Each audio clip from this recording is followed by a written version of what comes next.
ناموس رسالت کو یہاں پر اس ملک میں مجبور کرنے والے کہ اس کو کمپرومائز اس پر کیا جائے. بہت سارے لوگ جو توہین عدالت، یہ جو توہین رسالت کے قوانین ہیں اس کو بدلنے کی، تبدیل کرنے کی بہت ساری کوششوں میں ہیں، بڑے بڑے لوگ کوششوں میں ہیں. میں پھر بھی الزام نہیں لگاتا، لیکن میں آپ سے یہ بتا رہا ہوں کہ جس دن ہم نے یہ انٹرویو کیا صبح میں، اس دن شام کو چینل پہ 30 دن تک کی پابندی لگا دی گئی. اور اگر آپ کاؤنٹ کریں تو ان 30 دنوں میں وہ 16 فروری کا دن بھی بیچ میں گزرتا ہے. کیا اس کے پیچھے محرکات ہیں؟ سلیم بیگ کس کو سرو کر رہے ہیں، یہ سلیم بیگ صاحب ہی جانتے ہیں یا اللہ کی ذات جانتی ہے. یہ میں نے شروع میں آپ کو بتایا کہ یہ ایک چیز جو ہمیں بڑی ایک عجیب سی بات لگی.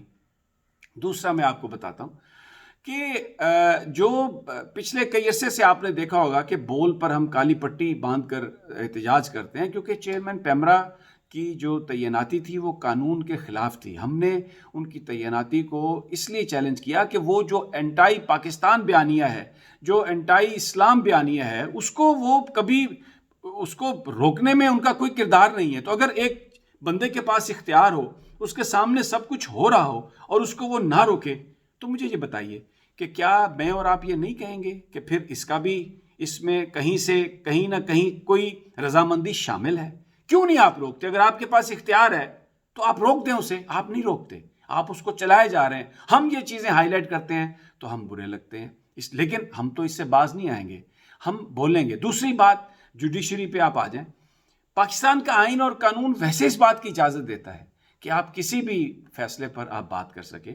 مجھے یہ بتائیے، کیا پاکستان کی پارلیمنٹ میں یہ چیز ڈسکس نہیں ہو رہی؟ پاکستان بار کونسل نے 2 دن پہلے اپنے اجلاس میں یہ بات کہی ہے کہ جو تعیناتیاں ہیں ججز کی، ان کا جو طریقہ کار ہے اس کو تبدیل ہونا چاہیے. ہم نے تو جو سوشل میڈیا پر چیز آ رہی تھی صرف اس کو بیان کیا، کسی جج پر کوئی ہم نے الزام نہیں لگایا. نہ ہم الزام لگا سکتے ہیں.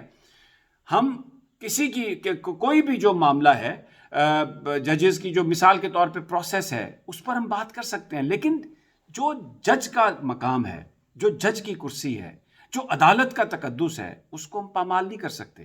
اس پر ہم بات نہیں کر سکتے. پاکستان کا آئین اور قانون ہمیں اجازت نہیں دیتا، اور نہ ہم نے کیا. یہ آپ پروگرامز کو اٹھا کے دیکھ لیں، ہم نے یہ نہیں کیا، نہ ہی ہم اس پہ کرنے پر ہم اس پہ یقین رکھتے ہیں. لیکن جو لوگوں کی جو احتساب سے تو کوئی بھی بالا تر نہیں ہے.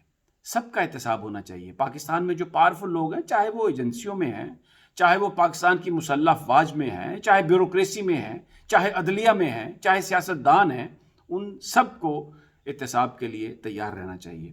بول کی آواز کو نہیں دبایا جا سکتا. بول آپ کا چینل ہے، آپ کی آواز ہے، پاکستان کے عوام کی آواز ہے. ہم اسی طریقے سے یہ بات کرتے رہیں گے. میں آج صرف 2 چیزیں بتانے کے لیے میں نے آپ کو کہ کیا یہ اس وقت ہو کیا رہا ہے. الزام ہم پر یہ لگایا گیا کہ ہم نے عدلیہ کے تقدس کو پامال کیا ہے. ایک سازش کہ ہمیں عدلیہ کے ساتھ لڑایا جا سکے. عدلیہ کے کندھے پہ بندوق رکھ کے یہ بات انہوں نے کہی. اور دوسری بات، علامہ خادم حسین رضوی، تحریک لبیک پاکستان، ناموس رسالت کا جو ایجنڈا ہے، وہ ہم سب اس کے سپاہی ہیں.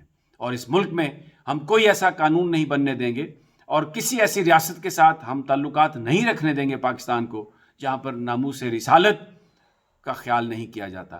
اگر کوئی یہ سمجھتا ہے کہ سعد رضوی کا انٹرویو بول پر نہیں چلنے دیں گے، بول کی نشریات کو بند کریں گے، تو میں آپ کو یہ بتا رہا ہوں، وہ ناموس رسالت کی آواز ہے، اسے کوئی نہیں دبا سکتا.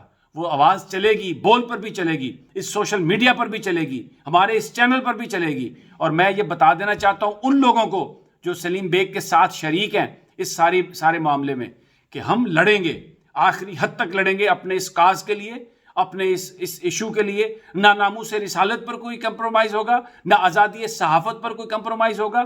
اور عدلیہ کا تقدس ہم سب کے لیے مقدس ہے. لیکن میں آج بھی یہ بات کہتا ہوں، پاکستان بار کونسل بھی یہ بات کہہ رہی ہے کہ ججز کی تعیناتی کا جو طریقہ کار ہے اس کو ریویو کرنے کی ضرورت ہے، اس کو ری وزٹ کرنے کی ضرورت ہے. پاکستان میں جو اس وقت لوگوں کے مسائل ہیں، میرے اور آپ کے سارے مسائل عدلیہ سے جڑے ہوئے ہیں. اگر پاکستان، کیونکہ چرچل نے بھی یہ کہا تھا کہ جاؤ باہر جا کے دیکھو، اگر انصاف ہو رہا ہے تو یہ حکومت یہ رہے گی. اور حضرت علی علیہ السلام نے بھی یہ بات کہی تھی کہ وہ حکومت، وہ نظام جو انصاف نہیں دے سکتا وہ قائم نہیں رہ سکتا.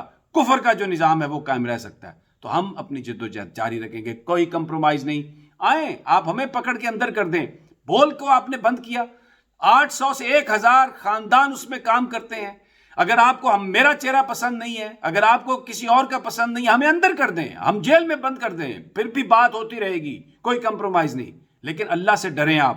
وہ جو 600 700 جو 1000 خاندان ڈائریکٹلی وابستہ ہے اس چینل سے, میں اپنے تمام صحافی بھائیوں سے بھی کہتا ہوں, اپنے تمام ڈائریکٹر سے, مالکان سے, کہ دیکھیں اس بات پر خاموش مت رہیں, ہمیں مدد نہ کریں. اس کاز کے لیے آپ نکلیں آگے. اگر آپ اس پہ بلیو کرتے ہیں تو ہمیں صرف اللہ کی مدد کی ضرورت ہے اور کسی کی مدد کی ضرورت نہیں.